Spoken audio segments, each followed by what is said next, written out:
ज्ञानतिमिरान्धस्य ज्ञानञ्जनशलाकया चक्षुरुन्मीलितं येन तस्मै श्रीगुरवे नमः। नमः विष्णुपादाय कृष्णप्रेष्ठाय भूतले श्रीमते भक्तिवेदान्तस्वामिनिति नामिने। नमस्ते सारस्वती देवे गौरवाणी प्रचारिणे निर्विशेष शून्यवादी पाश्चात्यदेशतारिणे नित्यानंद नमस्तुभ्यं प्रेमानंद प्रदायिने कलौ कल्मषनाशाय जानवापतये नमः। नमो महावदन्याय कृष्ण प्रेम प्रदायते कृष्णाय कृष्ण चैतन्य नामने गौरतुसे नमः। जय श्री कृष्ण चैतन्य प्रभु नित्यानंद श्री अद्वैत गदाधर श्रीवासादि गौर भक्त वृंदा। हरे कृष्णा कृष्णा कृष्णा हरे हरे हरे राम राम राम हरे हरे। हरे कृष्णा। तो आप सभी भक्तों का हार्दिक स्वागत है आज के भगवत गीता के चर्चा में। हम लोग चर्चा कर रहे हैं श्रीमद् भगवत गीता यथारूप चैप्टर 6 ध्यान योगा एंड श्लोक संख्या 30। जो माम पश्यति सर्वत्र सर्वं च मयि पश्यति तस्याहं न प्रणश्यामि स च मे न प्रणश्यति। For one who sees me everywhere and sees everything in me, I am never lost, nor is he ever lost to me. ऐसा व्यक्ति जो मुझे हर जगह देखता है, यो माम पश्यति सर्वत्र। कल हम लोग इसके ऊपर विस्तार से चर्चा की। इसका क्या अर्थ है? माम पश्यति सर्वत्र, मुझे हर जगह देखता है, लेकिन सर्वम च मयि पश्यति, हर चीज को मुझ में देखता है और मुझे हर जगह देखता है। तो मायावाद फिलोसफी यहाँ पे भगवान खंडन कर रहे हैं, क्योंकि जब भगवान बोले यो माम पश्यति सर्वत्र, मुझे हर जगह देखता है, मायावादी इसको मिस इंटरप्रिटेशन करते हैं, बोलते हैं नहीं हर चीज भगवान है, हम भी भगवान है, सब भगवान है। लेकिन भगवान फिर फाइनल सेकंड लाइन में बोले सर्वम च मयि पश्यति, ये सब कुछ मेरे में है। इससे खंडन हो जाता है कि हर चीज भगवान हर जगह उपस्थित है, लेकिन हर कोई भगवान नहीं है, बल्कि हर कोई भगवान में है, मतलब भगवान में निर्भर है। और स्वतंत्र रूप में भगवान कोई नहीं है, भगवान का अंश है, इससे पता चलता है स्पष्ट। तो ऐसा जो व्यक्ति होता है, ये वैष्णव कंसेप्शन, ये जो दो लाइन है, ये वैष्णव कंसेप्शन को प्रस्तुत करता है। और ऐसा जो भक्त होता है उसको भक्त बोलते हैं। तस्याहम न प्रणश्यामि सच में न प्रणश्यति, वो उसके लिए मैं कभी न प्रणश्यामि, आई एम नेवर लॉस्ट, सचा में न प्रणश्यति, और ना ही वो मेरे लिए कभी लॉस होता है। तो तात्पर्य में गोपाल जी लिख रहे हैं, अ person in Krishna consciousness certainly sees Lord Krishna everywhere, and he sees everything in Krishna. Such a person may appear to see all separate manifestations of the material nature, but each and every instance he is conscious of Krishna. Knowing that everything is a manifestation of Krishna's energy, nothing can exist without Krishna, and Krishna is Lord of everything. This is the basic principle of Krishna consciousness. Krishna consciousness या कृष्ण भावनामृत का basic principle क्या है, यानी मुख्य महत्वपूर्ण सिद्धांत कि जो कृष्ण भावना भावित व्यक्ति होता है वो क्या कुछ है क्लास के टाइम पे नहीं करना चाहिए। हाँ, वो सब बाद में कर सकते हैं सर सब, ट्रांजेक्शन वगैरह फ्लो टूट जाता है। पर्सन इन कृष्ण कॉन्शियसनेस, जो कृष्ण भावना भावित व्यक्ति होता है, जो भगवान को हर जगह देखता है। क्योंकि जो क्लास होती है, क्लास मतलब जस्ट रीड के उसको बोलना नहीं होता है, डिफरेंट थिंग। तो कुछ बताने वाला था, निकल गया। तो certainly sees Lord Krishna everywhere and he sees everything in Krishna. तो तो हम लोग कल इसके इसके ऊपर सच अ पर्सन में appear to see all separate manifestation of the material nature. तो ऐसा जो भक्त होता है, स्थावर जंगम देखे ना देखे तार मूर्ति। तो बाहरी रूप से वो जो वस्तु है, व्यक्ति है, या जो भी जीव जंतु है, उनको उस रूप में देखता है। लेकिन in each and every instance he is conscious of Krishna, Krishna के प्रति चेतन रहता है, चेतना रहती है। मतलब वो कनेक्शन को, ही नोज द कनेक्शन, भगवान के साथ कनेक्शन को जानता है वो। इसको बोलते हैं तत्वतः जानना, तत्व के साथ जानना चीजों को। हर कोई, इसलिए हम लोग कल चर्चा कर रहे थे कि हम अपनी आंखों से नहीं देखते हैं, हम कॉन्सेप्शन से देखते हैं। वॉट एवर कॉन्सेप्शन कॉन्सेप्ट भी है, जो कॉन्सेप्ट हमारे पास होता है उसके द्वारा हम देखते हैं। एक ही वस्तु होती है, और उस एक ही वस्तु को अलग अलग प्रकार के लोग अलग अलग विचारधारा से देख सकते हैं। जैसे उदाहरण के लिए, आ, कोई फूल है, गुलाब का फूल है लगा हुआ है बगीचे में। तो उस गुलाब के फूल को बकरी देखेगी तो किस रूप में देखेगी? अपना ब्रेकफास्ट के रूप में देखेगी, हाँ मेरा खाने का वस्तु सामने है। हाँ।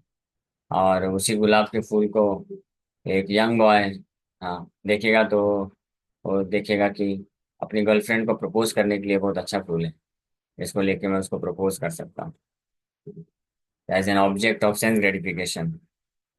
बकरी भी ऑब्जेक्ट ऑफ सेंस ग्रेटिफिकेशन के रूप में देख रही, और यंग बॉय भी। लेकिन एक वहां से डिवोटी निकलेगा, तो डिवोटी देखेगा, अरे वाह कितना सुंदर गुलाब का फूल है, चलो इसको लेते हैं भगवान के चरणों में अर्पण करेंगे, कितने कितना सुंदर रहेगा। तो भगवान को अर्पण करने के भाव से वो गुलाब के फूल की सुंदरता को अप्रिशिएट कर रहा है। तो जो गुलाब की सुंदरता यानी प्रकृति की सुंदरता, सृष्टि को तीनों लोग अप्रिशिएट कर रहे हैं। गुलाब के फूल की सुंदरता को तीनों लोग अप्रिशिएट कर रहे हैं, बकरी भी और जो यंग बॉय है वो भी, और एक एक भक्त भी। लेकिन तीनों में जमीन आसमान का अंतर है। पहले जो दो लोग हैं वो लोग भोगी कहलाते हैं, वो अपने सेंस एंजॉयमेंट के लिए देखते हैं, तो वो वास्तविक दृष्टि नहीं है। लेकिन कृष्ण कॉन्शियस डिवोटी जो होता है, वो भी देख रहा है, गुलाब का फूल ही देख रहा है, बहुत सुगंधित गुलाब का फूल है, तो जो वस्तु जैसी वैसे ही देख रहा है। लेकिन वो किस कॉन्सेप्शन में देख रहा है? Right conception, Krishna consciousness, Krishna concept के हिसाब से देख रहा है। हाँ, जिसको बोलते हैं कृष्णा कॉन्शियसनेस, ये कृष्ण के लिए उचित वस्तु है, कृष्ण को अर्पण करेंगे इसको, इस प्रकार से देखता है। जैसे कोई स्वादिष्ट खाद्य पदार्थ होता है, तो भौतिकवादी व्यक्ति भी स्वादिष्ट खाद्य पदार्थ देख करके सोचता है, वाह कितना, कितनी अच्छी महक है, कितना अच्छा टेस्ट होगा, चलो खाओ इसको, अपने खाने के लिए देखा। लेकिन भक्त होता है, वो भी बहुत ही अच्छे अच्छे पकवान बनाता है, लेकिन किस लिए? कि हाँ बहुत अच्छा पकवान है, इसको भगवान को अर्पण करेंगे, भगवान के भोग के लिए। हाँ। जैसे माधवेंद्र पाद जब जा रहे थे वृंदावन से जगन्नाथपुरी की ओर, गोपाल जी उनको आदेश दिए स्वप्न में कि जाओ मेरे लिए चंदन लेकर आओ, मुझे बहुत गर्मी लग रही है, आपने मुझे बाहर निकाला, मैं बहुत आपका आभारी हूँ। फिर आपने इतना अच्छा अच्छा ठंडे ठंडे शीतल जल से, गोविंद कुंड के ठंडे शीतल जल से मेरा स्नान कराया, वो भी बहुत अच्छी बात है, थोड़ा शीतलता मुझे मिली। लेकिन मुझे अभी भी बहुत गर्मी लग रही है, क्योंकि बहुत वर्षों से मैं नीचे था ना। गर्मी के सीजन में अभी आने वाला है चंदन यात्रा, है ना?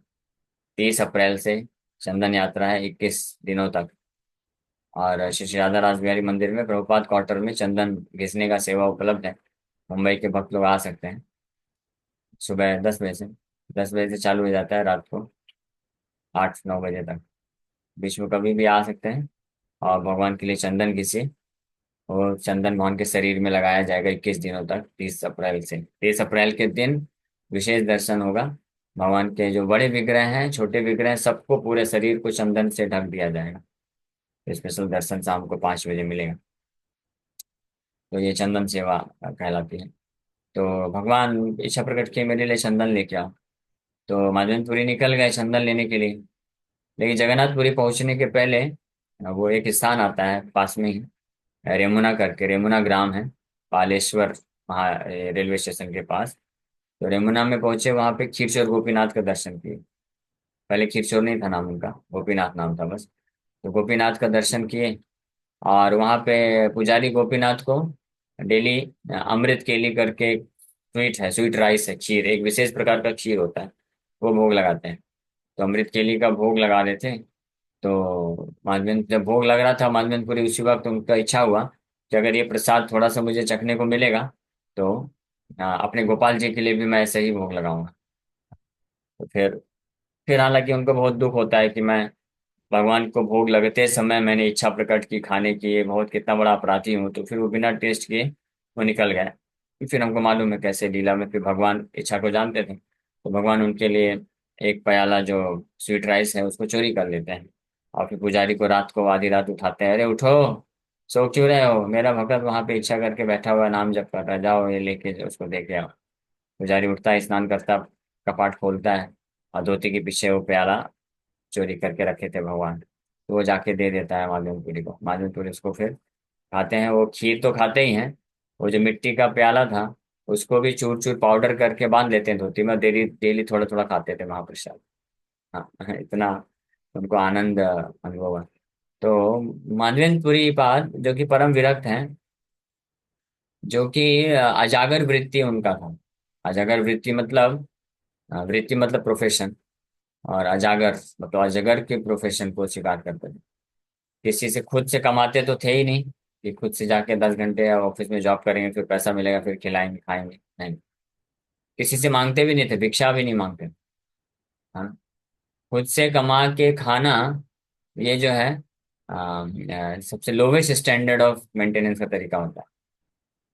और इससे श्रेष्ठ होता है कि भिक्षा मांग के खाना, वो श्रेष्ठ ऑक्यूपेशन होता है, जो कि केवल सन्यासी के लिए एप्लीकेबल है ना। भिक्षा मांगना, भीख मांगना, ये जो है ये श्रेष्ठ है occupation, better occupation than working hard like like an animal, and फिर उसके बाद मेंटेन करना। भिक्षा निर्वाहन उसको बोलते हैं, भीख मांग। हालांकि भीख मांगने का जो ये वृत्ति है, प्रोफेशन है, तो इसको बहुत ही डिग्रेड कर दिया गया है उन लोगों के द्वारा जो इसके लिए योग्य नहीं है। ये भीख मांगने की योग्यता होती है, हर कोई भीख नहीं मांग सकता है ना। अकॉर्डिंग टू वैदिक संस्कृति, जो ब्राह्मण हैं और जो सन्यासी हैं, ब्रह्मचारी सन्यासी और ब्राह्मण, केवल यही योग्य होते हैं भीख मांगने के लिए, क्योंकि ये जो है वर्क नहीं करते हैं और पूर्ण रूप से भगवान के लिए अपने आप को डेडिकेट कर देते हैं। इसलिए ये इनको ये प्रोफेशन अलाउ किया गया है कि आप भिक्षा मांग करके आप मेंटेनेंस कर सकते हैं। और ये जो ऑक्यूपेशन है श्रेष्ठ कहलाता है। वर्क सबसे नीचे का ऑक्यूपेशन होता है जॉब करना, शूद्र वृत्ति उसको बोलते हैं। फिर उससे श्रेष्ठ होता है बिजनेस करना, वैश्य वृत्ति। फिर उससे श्रेष्ठ होता है कि रूल करके टैक्स लेना, क्षत्रिय वृत्ति। और सबसे श्रेष्ठ होता है ब्राह्मण वृत्ति, जिसमें भिक्षा मांगता है। और ब्राह्मणों में भी जो सन्यासी होते हैं वो और श्रेष्ठ कहलाते हैं। लेकिन इनसे भी ऊपर फिर एक ऑक्यूपेशन होता है जो कि परमहंस ऑर्डर होता है, सन्यासी के भी ऊपर। सन्यासी 4 प्रकार के होते हैं: कुटीचक, बहुदक, परिव्राजका और परमहंस। तो ये 4 सन्यासी में से जो हाईएस्ट सन्यासी होते हैं परमहंस, जो एक्चुअली में सन्यासी नहीं है लेकिन सन्यासी की उच्चतम अवस्था प्राप्त कर लेते हैं, तो वो वर्ण आश्रम धर्म से परे हो जाते हैं। तो परमहंस जो होते हैं वो अजागर वृत्ति करते हैं, highest kind of occupation to maintain oneself. हाँ, वो अजागर वृत्ति क्या होती है, उसमें वो भिक्षा भी नहीं लेते हैं, वो बस एक जगह पे रहते हैं। कोई आकर के दे दिया तो उसी को खा के जीवन यापन करते हैं, नहीं दिया तो भूखे रहेंगे। इसको बोलते हैं अजागर वृत्ति। अजागर जैसे अजगर होता है ना, अजगर जो है वो बस अपने एक स्थान में बैठा रहता है, सामने से कोई पशु पक्षी कुछ आ गया तो मुंह खोलेगा, अंदर ले लेगा और आराम से बैठा रहेगा, कुछ वर्क नहीं करेगा। हाँ, मांगने तक कभी कार्य नहीं करता। यानी ये बहुत ही जो है एक अलग ही कॉन्सेप्शन है। भौतिकवादी व्यक्ति तो इसको कभी नहीं समझ सकते, है ना। भौतिकवादी व्यक्ति जो सुनेंगे ये तो बोलेंगे अरे ये क्या बकवास कर रहे हैं, जॉब करने को थर्ड सबसे लोवेस्ट ऑक्यूपेशन बोल रहे हैं, और जो भीख मांग रहा है उसको श्रेष्ठ बता रहे हैं और जो बिना मांगे रह रहा है, जीवन यापन कर रहा है किसी तरीके से, उसको सबसे श्रेष्ठ बता रहे हैं। तो एक कैलकुलेशन भौतिकवादी व्यक्ति क्या सोचेगा कि सबसे जो एक्टिव है उसको सबसे लोवेस्ट बताया जा रहा है, और जो सबसे इनएक्टिव है, लेजी है, यानी जो मांगने का भी मांगता भी नहीं है, इतना आलस, बाहरी रूप से क्या लगेगा, आलसी लगेगा ना, आलसी लगेगा। इतना आलसी है कि मांग भी नहीं सकता है, और उसको सर्वश्रेष्ठ बता रहे हैं, ये क्या बात है।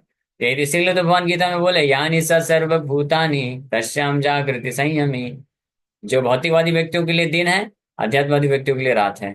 जो भौतिकवादी व्यक्तियों के लिए रात है, अध्यात्मवादी व्यक्तियों के लिए वो दिन होता है।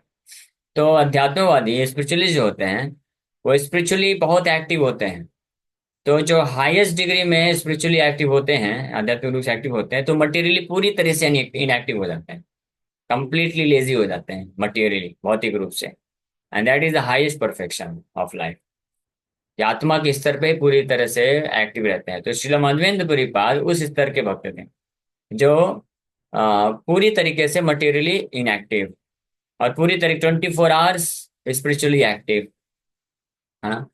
तो ये स्थिति है। तो इसलिए इस प्रकार से ऑक्यूपेशन बताया जाता है। तो परमहंस स्तर पे जो भक्त होते हैं, वो अजागर वृत्ति के लिए योग्य होते हैं। वो मांगते भी नहीं है। भगवान की अरेंजमेंट से कोई आके जान के कुछ दे देता है तो उसको खा के अपना जीवन यापन कर लेते हैं। Otherwise they just continue to chant Hare Krishna mahamantra, that's all. और उससे जो थोड़ा नीचे होता है तो वो भिक्षा मांगते हैं। सन्यासी होते हैं, ब्राह्मण होते हैं या ब्रह्मचारी होते हैं, so they are allowed to ask for, they are allowed to beg for the service of Krishna, भगवान कृष्ण की सेवा के लिए और अपने खुद के मेंटेनेंस के लिए। तो ये श्रेष्ठ ऑक्यूपेशन होता है। जॉब धंधा करने से श्रेष्ठ माना जाता है। लेकिन इसको ये आज के समय में डिग्रेड हो गया है, क्योंकि जो योग्य नहीं है उनको भी, जैसे जब हम लोग तुकाराम महाराज के बारे में एक मूवी देख रहे थे, तो उसमें ये आ रहा था। तुकाराम महाराज तो परमहंस स्तर के भक्त हुए, लेकिन गृहस्थ में थे वो। तो उनकी पत्नी एक बार बोली कि देखो बच्चे भूखे हैं कितने दिन से, आप कुछ करते नहीं हो। तो तुकाराम महाराज बोले ठीक है, मैं देवी जाता हूँ, कोई जॉब देखता हूँ। तो निकल गए। हाँ, भजन करते करते जा रहे हैं, सबके पास जॉब देखते देखते। तो एक ईर्ष्यालु व्यक्ति था। तो उसको बोला तुकाराम महाराज को कि आपको मैं बहुत अच्छा जॉब बताता हूँ, आप क्या करो, जाओ गली गली में भीख मांगो। ऐसे करके वो मजाक उड़ाने के लिए ये बोल रहा था उनको। तो तुकाराम महाराज तुरंत अपना कान ऐसे पकड़े, नहीं नहीं नहीं नहीं नहीं नहीं, ये I am not qualified for that, क्योंकि ये श्रेष्ठ है। मैं उसके लिए योग्य नहीं हूँ, मैं गृहस्थ हूँ। गृहस्थ भीख नहीं मांग सकता है। जो गृहस्थ होता है वो भिक्षा नहीं मांग सकता है। भिक्षा मांगने का अधिकार केवल ब्रह्मचारी, सन्यासी और ब्राह्मणों को होता है। तो तुकाराम महाराज बोले नहीं नहीं नहीं, ये हाईएस्ट ऑक्यूपेशन है, मतलब ये श्रेष्ठ है, श्रेष्ठ ऑक्यूपेशन है। इसके लिए मैं योग्य नहीं हूँ। आप कृपा करके मुझे कुछ जॉब दीजिए, मुझे काम में लगाइए। इसको ऐसे वहां पे तुकाराम महाराज मना कर देते। ये एक एपिसोड है। एनीवे, तो माधवेंद्रपुरी फिर इस प्रकार से निकल जाते हैं और वहां पे ये इच्छा रखते हैं। तो माधवेंद्रपुरी जो कि इतने परम विरक्त हैं, भौतिक रूप से कोई आसक्ति नहीं है, और he was situated in the highest order of spiritual life, और सर्वश्रेष्ठ ऑक्यूपेशन क्या, कुछ नहीं मांगना, अजागर वृत्ति उसको बोलते हैं। Completely dependent upon the mercy of the Lord, भगवान के ऊपर पूरी तरह से निर्भर रहना। कुछ मिल गया तो ठीक है, नहीं मिला तो वो भी ठीक है, कोई दिक्कत नहीं। हाँ, जैसे ही गोवर्धन में जब आए थे, परिक्रमा कर रहे थे, परिक्रमा करने के बाद जो है गोविंद कुंड के पास बैठ के अपना भजन करने लग गए। सुबह से कुछ खाए पिए नहीं, परिक्रमा कंप्लीट किए, बैठ के भजन कर रहे हैं और कंटिन्यूअस करते जा रहे, करते जा रहे हैं। फिर एक बालक आता है, बहुत सुंदर बालक, गोपाल, मटके में दूध लेके आता है, बोलता है बाबा ये लो दूध पी लो। तो बांधवपुरी पूछे कि आपको कैसे मालूम कि मुझे भूख लगी है। बोले हमारे गांव में कुछ महिलाएं आई थी यहाँ पे पानी भरने के लिए, उन्होंने बोला कि वहां पे एक बाबा बैठा हुआ है, बहुत थका लग रहा था, तो उसको भूख लगी होगी, जाके उनको दूध पिला दो, मैं आया। तो फिर उसको स्वीकार कर लेते हैं और फिर दूध पीते हैं। और फिर वही, वो कौन थे, वो भवानी थे, गोपाल जी थे। स्वप्न देख के उनको उठाते हैं। खैर एनीवे, हम लोग मेन पॉइंट यहाँ पे ये चर्चा कर रहे थे कि वो माधवेंद्रपुरी जो पूरी तरह से विरक्त हैं, तो वो भी वो स्वीट राइस को टेस्ट करने का इच्छा आ गया उनको, ताकि हम गोपाल जी को भूल गए। तो ये अंतर होता है भौतिकवादी व्यक्ति, अध्यात्मवादी व्यक्तियों में। तो भोगी और जो है भगवान के भक्त योगी होते हैं, भगवान से जोड़ते हैं। तो एक ही वस्तु को कोई व्यक्ति अपने भोग के लिए देख सकता है, तो वो जो है फॉल्स कॉन्सेप्शन कहलाता है, मिसकॉन्सेप्शन कहलाता है। हाँ, और भगवान के भक्त जो होते हैं, उसी वस्तु को भगवान के सेवा के उद्देश्य से देखते हैं। तो श्रेष्ठ ऑक्यूपेशन जो है एक्चुअल कॉन्सेप्शन होता है, उसको कृष्णा कॉन्शियसनेस बोलते हैं। हाँ, तो हम लोग देखते हैं अपने इंद्रियों के द्वारा नहीं, हमारे पास जो कॉन्शियसनेस होता है उसके अकॉर्डिंग हम देखते हैं। तो इसी तरह से संसार में कोई भी वस्तु को हम देखते हैं, कोई पूरे सृष्टि को देखते हैं, तो हम जैसे देखते हैं वो वैसा है नहीं। हाँ, हम तो केवल बाहरी रूप से देखते हैं, लेकिन जो कृष्ण कॉन्शियस डिवोटी होता है तो बाहरी रूप से देखता है और उसका कृष्ण के साथ संबंध देख पाता है और कृष्ण की सेवा में कैसे लगाना है वो इस दृष्टिकोण से देखता है, इसलिए वो वास्तविक रूप में देखता है। That's why a person in Krishna consciousness certainly sees Lord Krishna everywhere and he sees everything in Krishna. और ऐसा भक्त जो है जो है वो भगवान को केंद्र में रख के हर चीज देख पाता है। Krishna, nothing can exist without Krishna and Krishna is the lord everything and this is the basic principle of Krishna consciousness. Krishna consciousness is the development of love of Krishna, opposition transcendental event to material liberation. Krishna भावनामृत जो है भगवान कृष्ण के प्रति प्रेम का विकास है ना, भगवान के प्रति प्रेम होना, यही कृष्ण भावनामृत है। और ये जो स्थिति है ये भौतिक जगत से मुक्ति की अवस्था से भी श्रेष्ठ है, दिव्य है। At this stage of Krishna consciousness beyond self realisation the devotee becomes one with Krishna in the sense that Krishna becomes everything for the devotee and the devotee becomes full in loving Krishna. इस स्टेज में कृष्ण भावनामृत के इस स्तर में जो कि आत्म साक्षात्कार से भी ऊपर है, beyond self realisation. Self realisation में तो व्यक्ति केवल ये जान पाता है कि मेरा भौतिक जगत से कोई लेना देना नहीं है, तो वो त्यागी बन सकता है, त्याग देता है। पहले भोग करता है देहात बुद्धि में रह करके, और फिर जब पता चलता है कि मैं भौतिक संसार का नहीं हूँ, आत्मा हूँ, तो त्यागी बन जाता है। लेकिन कृष्ण कॉन्शियसनेस ना तो भोगी ना तो त्यागी है, बल्कि योगी है और सब कुछ भगवान से कनेक्ट कर पाता है, तो वो श्रेष्ठ स्थिति में होता है।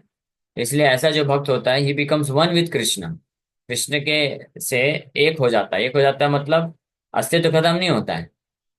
हाँ, एक हो जाने मतलब फॉर डिवोटी, इस प्रकार के कृष्ण भाव में भावित भक्त के लिए कृष्णा बिकम्स एवरीथिंग, भगवान कृष्ण ही सब कुछ हो जाते हैं। और कृष्ण को ही पूर्ण रूप से devotee becomes full in loving Krishna, और कृष्ण को प्रेम करने में वो परिपूर्ण हो जाता है। वो कृष्ण के लिए कृष्ण को और कृष्ण का सब कुछ करता है, कृष्ण के को का, that is called Krishna consciousness. Krishna becomes everything for, Krishna सब कुछ उसके लिए हो जाता है। An intimate relationship between the Lord and the devotee then exists। फिर भगवान और भगवान के भक्त के बीच में एक बहुत ही घनिष्ठ संबंध व्याप्त हो जाता, आ जाता है, इंटीमेट रिलेशनशिप आ जाती है। He can constantly talk with Krishna, see Krishna, realise Krishna. वो निरंतर एवरी मोमेंट, हर क्षण वो कृष्ण के साथ बात कर सकता है, देख सकता है, आभास कर सकता है, रियलाइज कर सकता है। उसको बोलते हैं Krishna consciousness. In that stage the living entity can never be annihilated, nor is the personality of God at ever out of the sight of the devotee. ऐसी स्थिति में ये कृष्ण भावना मृत, कृष्ण भावना भावित का जो स्तर होता है, भावना मृत का जो स्तर है, इस स्तर पे जीवात्मा कभी जो है नष्ट नहीं होता है, यानी अपने आत्मा के स्तर पे, आध्यात्मिक स्तर पे हमेशा बना रहता है। और भगवान भी उस ऐसे भक्त के दृष्टि से कभी नष्ट नहीं होते हैं। You can see Krishna all the time, यानी कृष्ण कॉन्शियसनेस हमेशा रहता है। To merge in Krishna is spiritual annihilation, Krishna में विलीन नहीं हो जाता है। A devotee takes no such risk, it is stated in Brahma Samhita. प्रेमांजनाशुरित भक्ति विलोचनेन संत सदैव हृदयेषु विलोकयन्ति। यम श्याम सुंदरम चिंत गुण स्वरूपम गोविंदमादि पुरुषम तमहम भजामि। ब्रह्मा जी बताते हैं, I worship the primeval Lord Govinda, who is always seen by the devotee whose eyes are anointed with the pulp of love. He is seen in his eternal form of Shyam Sundar situated within the heart of the devotee। मैं परम भगवान आदि पुरुष गोविंद को प्रणाम करता हूँ, जिनके प्रति प्रेम अंजन चुरित भक्ति विलोचनेना, प्रेम का अंजन लगाने वाले भक्त, और जिनका हृदय भक्ति से तृप्त होता है, विलोचनेना भक्ति विलोचनेना, भक्ति की आंखों से, प्रेम की आंखों से, ऐसे संत सदैव हृदय यीशु विलोकयन्ति, सदैव भगवान कृष्ण को अपने हृदय के अंतःकरण में दर्शन करते हैं। यम श्याम सुंदरम अचिंत गुण स्वरूपम, भगवान श्याम सुंदर के रूप में जो कि अचिंत गुण और अचिंत स्वरूप को धारण करते हैं, उनका दर्शन करता है। ऐसे भगवान आदि गोविंद आदि पुरुष को मैं प्रणाम करता हूँ।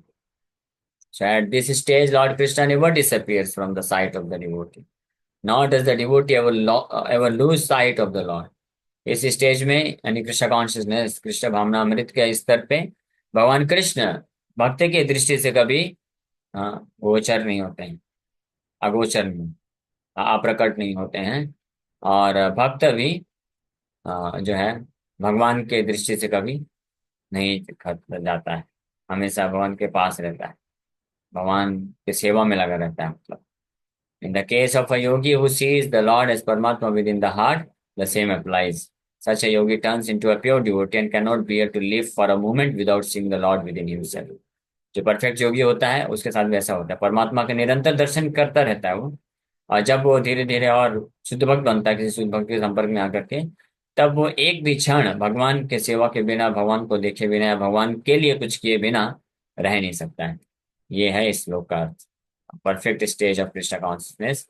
यो माम पश्यति सर्वत्र सर्वं च मयि पश्यति तस्याहं न प्रणश्यामि स च मे न प्रणश्यति। ऐसे भक्त के लिए मैं कभी नष्ट नहीं होता हूँ, मतलब मैं कभी उसके आउट ऑफ साइट नहीं होता हूँ, कभी absent नहीं होता हूँ। I am always present with him, ये मतलब।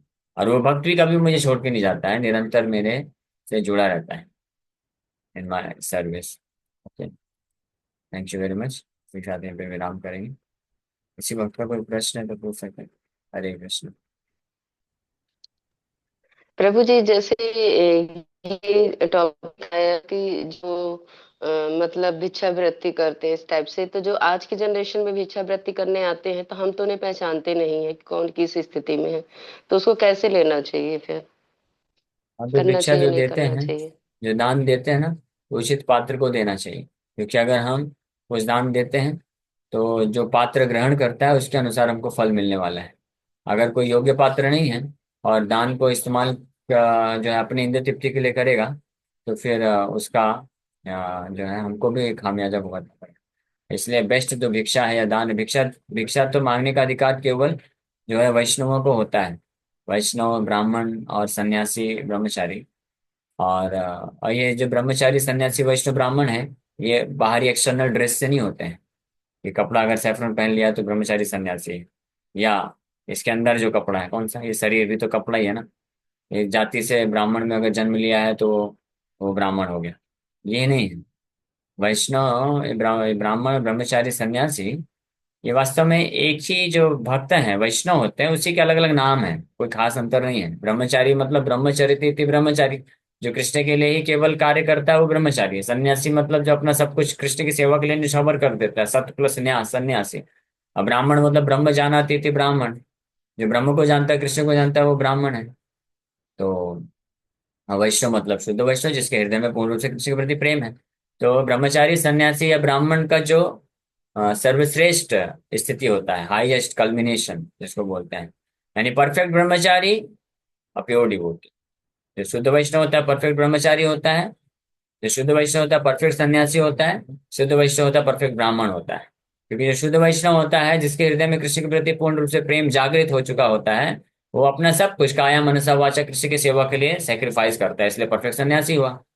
जो शुद्ध वैष्णव होता है उसका 24 घंटे वो ब्रह्म के चिंतन में रहता है, कृष्ण के चिंतन में रहता है, कृष्ण परम ब्रह्म है, इसलिए परफेक्ट ब्रह्मचारी हुआ। और जो परफेक्ट ब्राह्मण, जो शुद्ध वैष्णव होता है, जिसके हृदय में कृष्ण के प्रति प्रेम है, ब्रह्म जानाति इति ब्राह्मण, वो कृष्ण को अच्छे से जानता भी है, क्योंकि प्रेम है तो जानेगा भी, तो इसलिए परफेक्ट ब्राह्मण भी हुआ। तो इसलिए जो भिक्षा है, दान है, एक्चुअली में अगर देखा जाए, only a pure Vaishnava is qualified to accept bhiksha, और उसको देने से वास्तविक लाभ मिलता है। ठीक है। हरे कृष्ण ओके। प्रभु जी, एक क्वेश्चन और कर सकती हूँ थोड़ा सा भागवतम से? और कोई भक्त का है क्या? अगर नहीं है तो फिर आप ले लीजिए, पूछिए। और किसी वक्त का प्रश्न है? प्रभु जी, फल्गु वैराग्य क्या होता है, इसको एक्सप्लेन करिए। फल्गु का अर्थ होता है तुच्छ, इंसिग्निफिकेंट। जैसे आप गया में जाएंगे तो फल्गु नदी है वहां पे, यानी नदी तो है लेकिन पानी नहीं है उसमें, बहुत कम, कहीं कहीं थोड़ा थोड़ा पानी दिखता है।